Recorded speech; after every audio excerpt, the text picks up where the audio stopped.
Good evening, friends. मैं विजय कुमार कोरडे, Senior Branch Manager, Kalyan Branch. Today we are going to discuss about Keyman Insurance and Partnership Insurance. तो सबसे पहले what is mean by Keyman Insurance? So Keyman Insurance is insurance on the life of the employee who is working in the business firm. ये employ होता है वो company के लिए बहुत इम्पॉर्टेंट होता है और जिसका कंपनी के प्रॉफिटेबिलिटी बढ़ाने में बहुत बड़ा योगदान होता है।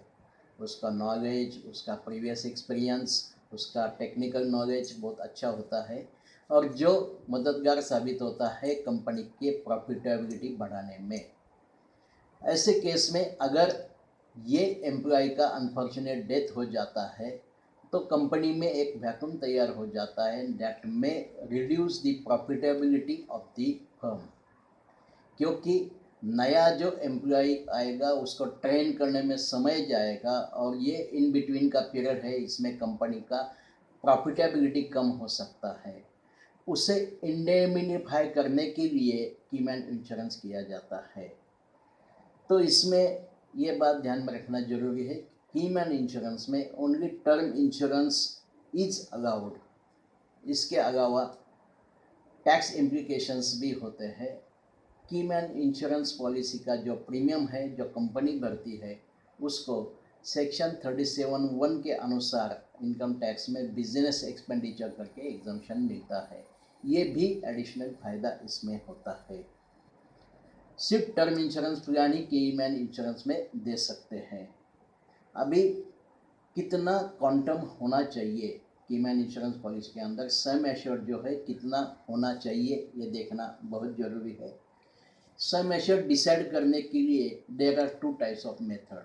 पहला मेथड जो है इसमें multiple of keyman compensation, keyman का जो कॉम्पेंसेशन पैकेज होता है उसके 10 गुना सम एश्योर्ड गिना जाता है। अभी कीमैन के कॉम्पेंसेशन पैकेज में क्या क्या आएगा? नंबर 1 इसमें आएगा उसका ग्रॉस सैलरी। नंबर 2 आएगा इसमें जितना उसे रेगुलर फॉर्म में बोनस मिलता है वो। और तीसरी चीज़ इसमें आएगी परक्विजिट्स। नॉर्मली कंपनी में 30% of the gross salary perquisites गिना जाता है। यह तीनों चीज़ें मिला के सम एश्योर्ड जो है उसके 10 गुना कीमैन इंश्योरेंस में दिया जाता है। दूसरा जो मेथड है वो है gross profit net profit method. इसमें अगर पब्लिक लिमिटेड कंपनी है तो maximum sum assured is allowed 5 times of the average 3 years net profit और 3 times of the average 3 years gross profit. Friends, gross profit और net profit इसमें फ़र्क ये है, ग्रॉस प्रॉफिट जो होता है वो डेप्रिसिएशन और टैक्सेशन माइनस करने से पहले जो आता है वो ग्रॉस प्रॉफिट होता है।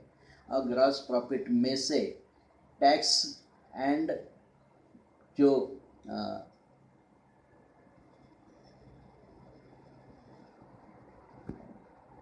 होता है उसमें से डेप्रिसिएशन और टैक्स माइनस किया जाता है।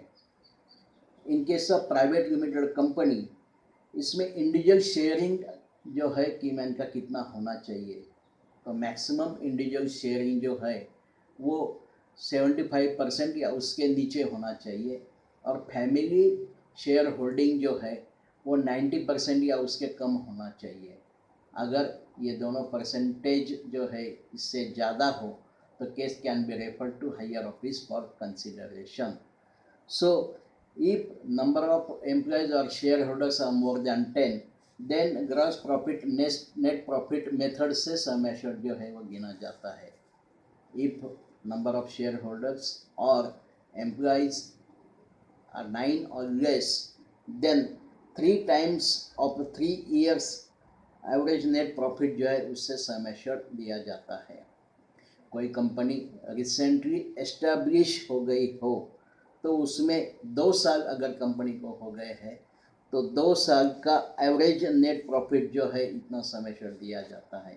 अगर कोई कंपनी एस्टैब्लिश होके 1 साल ही हुआ हो तो 1 साल का नेट प्रॉफिट जो है इतना सम एश्योर्ड दिया जाता है। अभी बाकी रिक्वायरमेंट्स हम देखेंगे कि क्या क्या जरूरी है कीमैन इंश्योरेंस पॉलिसी में प्रपोजल के लिए। पहली बात, 340 नंबर का फॉर्म जो है इसमें भरना पड़ता है। 340 का फॉर्म जो है for the insurance on the life of another person. तो इसमें लाइफ एश्योर्ड का नाम जो है, जो कीमैन पर एम्प्लॉय है उसका नाम वहाँ आएगा। प्रपोजर का नाम जो है वो कंपनी का नाम वहाँ पे आएगा। Now who will sign the proposal? Life assured 340 proposal form में लाइफ एश्योर्ड के सिग्नेचर के लिए जगह होता है, वहाँ कीमैन जो है जिसके लाइफ के ऊपर पॉलिसी करने वाले हैं वो साइन करेगा, और authorise person by the company जो है वो प्रपोजल की जगह साइन करेगा, और वहाँ पे स्टैम्प भी आएगा कि authorise person to sign the proposal. Keyman insurance policy में एवरी केस में MHR बाय मैनेजर सेल्स और marketing manager is necessary. Medical requirement जो है, normal medical requirement as per the SUC of the policy जो है आएगा, और वो TPA द्वारा करने पड़ेंगे medical report and special reports. इसके अलावा copy of memorandum and article of association attach करना इसके साथ में जरूरी है। साथ में कंपनी का 3 years audited balance sheet, profit and loss account and 3 साल के ITRs अटैच करना जरूरी है। इसके साथ में certificate of board resolution attach करना पड़ेगा, जिसमें रहेगा सम एश्योर्ड कितना होगा, किसके नाम पे पॉलिसी होगा, टर्म कितना होगा, and who will be the authorised person who will sign the proposal form and use the seal of the company. इसके साथ में कीमैन क्वेश्चनरी भी अटैच करना बहुत ज़रूरी है, जिसमें बहुत सारा इंफॉर्मेशन कंपनी के बारे में और जो कीमैन है उसके बारे में होगा। इसके साथ में और एक फॉर्म आएगा जिसमें कीमैन जिसके लाइफ के ऊपर पॉलिसी करने वाले हैं उसका इंडिविजुअल इंश्योरेंस और उसका 3 साल का इनकम कितना है वो जानकारी उसमें होगी। ये कीमैन इंश्योरेंस पॉलिसी में एक एंडोर्समेंट अटैच करना जरूरी है, जिसके लिए कंसेंट देना पड़ेगा। ये बात ध्यान रखना जरूरी है कि इसमें डेट ऑफ मैच्योरिटी जो है वो कीमैन जो है उसके रिटायरमेंट के पहले होना चाहिए। Keyman insurance is not allowed for proprietary firms. इसमें और एक बात ध्यान में रखना जरूरी है कि कीमैन इंश्योरेंस में नॉमिनी का कोई प्रावधान नहीं होता है, और एक्सीडेंट एंड डिसेबिलिटी बेनिफिट का भी कोई प्रावधान नहीं होता है। इसमें maximum age eight entry is 65 and maximum age at maturity is 75। सो इस तरह की कंडीशंस फुलफिल करके प्रपोजल ब्रांच में सबमिट करना चाहिए, जो रजिस्टर होके हायर ऑफिस के पास फर्दर अंडरराइटिंग के लिए जाएगा। Now we will discuss about partnership insurance.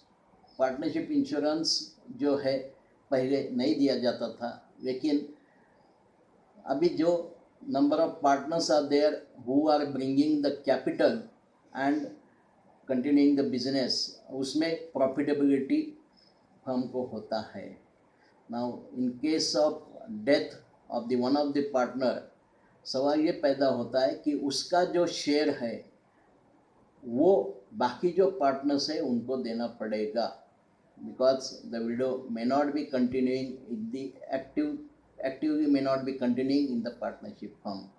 तो वो फंड जो है उसके लिए पार्टनरशिप में कीमैन इंश्योरेंस होना जरूरी है। तो जो सभी एक्टिव पार्टनर्स होते हैं उनके लाइफ पे कीमैन इंश्योरेंस पॉलिसी करना जरूरी है। इसमें सम एश्योर्ड कितना गिना जाएगा, जितना ये देखना चाहिए कि जितना कैपिटल हर एक पार्टनर का होगा प्लस गुडविल जो होगा उतना सम एश्योर्ड गिना जाता है। सपोज देयर आर 3 पार्टनर्स और जिन्होंने 50-50 लाख के इंडिविजुअल कैपिटल से बिजनेस शुरू किया हो, पार्टनरशिप फर्म शुरू किया हो, तो इंडिविजुअल सम एश्योर्ड कितना होगा, इसमें individual capital is 50 lakhs plus goodwill कितना गिना जाएगा, तो 3 साल का जो नेट प्रॉफिट है, एवरेज नेट प्रॉफिट, वो उसमें ऐड होगा। इसका मतलब अगर 90 लाख का अगर नेट प्रॉफिट गए 3 साल का है तो डिवाइडेड बाय 3 30 lakhs, तो 50 lakhs का कैपिटल प्लस 30 lakhs का जो गुडविल है, तो 80 lakhs will be the sum assured in this case. So some additional things are required to be done in case of partnership insurance. Partnership deed जो है वो supplementary partnership deed बनाना पड़ेगा, जिसमें ये मेंशन करना पड़ेगा कि की मैन इंश्योरेंस पॉलिसी इसमें कर रहे हैं और जो who will be the authorized person to sign the policy and use the stamp of the company, ये देखना जरूरी है। बाकी बहुत सारी चीज़ें जो है की मैन इंश्योरेंस के जो रिक्वायरमेंट है बहुत सारे सेम रहेंगे। तो इसमें भी टैक्स इम्प्लीकेशन सेम है कि जिस जो प्रीमियम है वो सेक्शन 37(1) के अनुसार बिजनेस एक्सपेंडिचर गिना जाएगा और इसमें एग्जम्पशन मिलेगा। So friends, the scheme and insurance and partnership insurance is very good source of doing the new business. We can do it.